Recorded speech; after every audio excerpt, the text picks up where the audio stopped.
ओम शांति। अव्यक्त मुरली 1969-51 का पार्ट। बाप दादा की उम्मीदें। अशरीरी होकर फिर शरीर में आने का अभ्यास पक्का हो जाता है।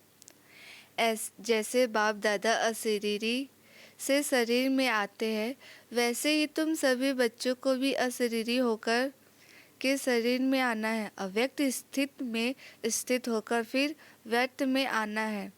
ऐसा अभ्यास दिन प्रतिदिन बढ़ाते चलते हो। बाप दादा जब आते हैं तो किससे मिलने आते हैं? आत्माओं से। आत्माएं कौन सी? जो सारे विश्व में श्रेष्ठ आत्माएं हैं, उन श्रेष्ठ आत्माओं से बाप दादा का मिलन होता है। इतना नशा रहता है, हम ही सारे विश्व में श्रेष्ठ आत्माएं हैं। श्रेष्ठ आत्माओं को ही सर्वशक्ति मान के मिलन का सौभाग्य प्राप्त होता है। तो बाप दादा भ्रिकुटी के बीच में चमकते हुए सितारों को ही देखते हैं। तुम सितारों को किस किस नाम से बुलाया जाता है? एक तो लकी सितारे भी हो और नैनों के सितारे भी। और कौन कौन से सितारे हो? जो कार्य अब बच्चों को रहा हुआ है, उस नाम के सितारे को भूल गए हो। जो मेहनत का कार्य है वह भूल गए हो। याद करो अपने कर्तव्य को। बाप दादा की उम्मीदों के सितारे वही कार्य अब रहा हुआ है। बाप दादा जो उम्मीदें बच्चों से रखते हैं, वह कार्य पूरा किया हुआ है। बाप दादा एक एक सितारे में यह उम्मीद रखते हैं कि एक एक अनेकों को परिचय देकर लायक बनाए। एक से ही अनेक बनने हैं, यह चेक करो कि हम ऐसे बने हैं। अनेकों को बनाया है, उसमें भी क्वांटिटी तो बने रहे हैं। क्वालिटी बनना है, क्वांटिटी बनना सहज है, लेकिन क्वालिटी वाले बनना, यह उम्मीद बाप दादा सितारों में रखते हैं। अभी यह कार्य रहा हुआ है क्वांटिटी बनना। यह तो चल रहा है, लेकिन अभी ऐसी क्वालिटी वाली आत्माएं बनाने की सर्विस रही हुई है। क्वालिटी वाली एक आत्मा क्वांटिटी को आपे ही लगाएगी। एक क्वालिटी वाला अनेकों को ला सकते हैं। क्वालिटी क्वांटिटी को ला सकती है। अभी यही कार्य जो रहा हुआ है, उसको पूरा करना है। अपनी सर्विस की क्वालिटी से आप खुद संतुष्ट रहते हो। क्वांटिटी को देख खुश तो होते हो, लेकिन क्वालिटी को देख सर्विस से संतुष्ट होना है। क्वालिटी कैसे लाएंगे? जितनी जिसमें डिवाइन क्वालिटी होगी, उतना ही क्वालिटी वालों को लाएंगे। कई बच्चों को सभी प्रकार की मेहनत बहुत करनी पड़ती है, अपने पुरुषार्थ में भी तो सर्विस में भी कोई को ज़्यादा मेहनत करनी पड़ती है, कोई कम। इसका कारण क्या है?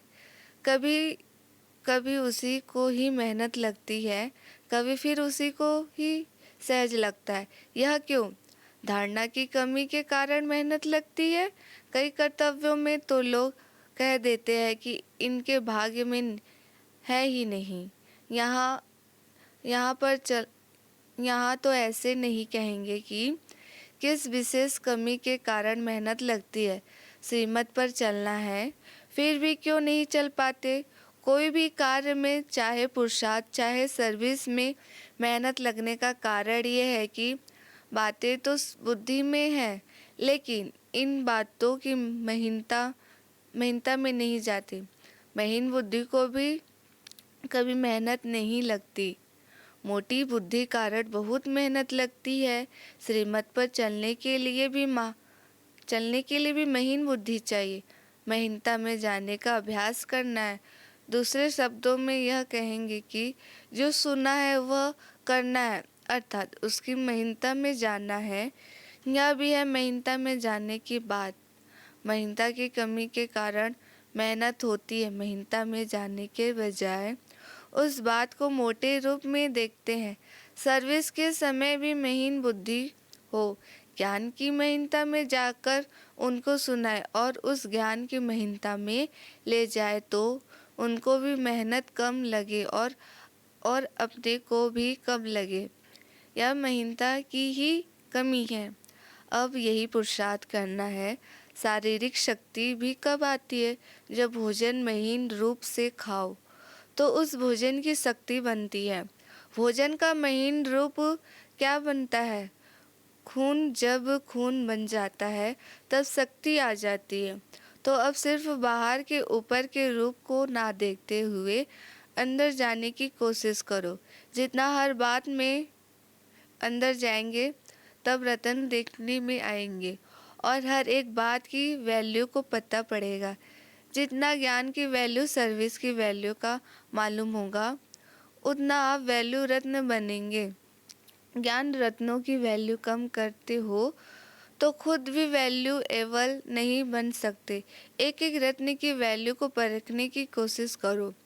आप बाप दादा के वैल्यूएबल रत्न होना। वैल्यू रत्न को क्या किया जाता है? छिपा कर रखना होता है।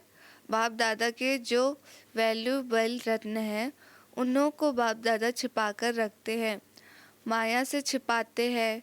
माया से छिपाकर फिर कहाँ रखते हैं?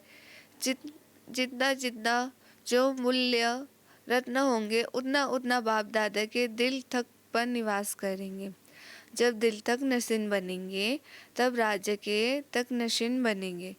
तो संगम युग का कौन सा तख्त है वह वेगर हो। संगम युग पर कौन सा तख्त मिलता है? बाप दादा के दिल का तख्त। यह सारे जहान तख्तों से श्रेष्ठ है। कितना भी बड़ा तख्त तो सतयुग में मिले, लेकिन इस तख्त के आगे वहाँ क्या है? इस तख्त पर रहने से माया कुछ नहीं कर सकती। इस पर उतरना चढ़ना नहीं पड़ेगा। इस पर रहने से माया के सर्व बंधनों से मुक्त रहेंगे। अच्छा, ओम शांति, ओम शांति।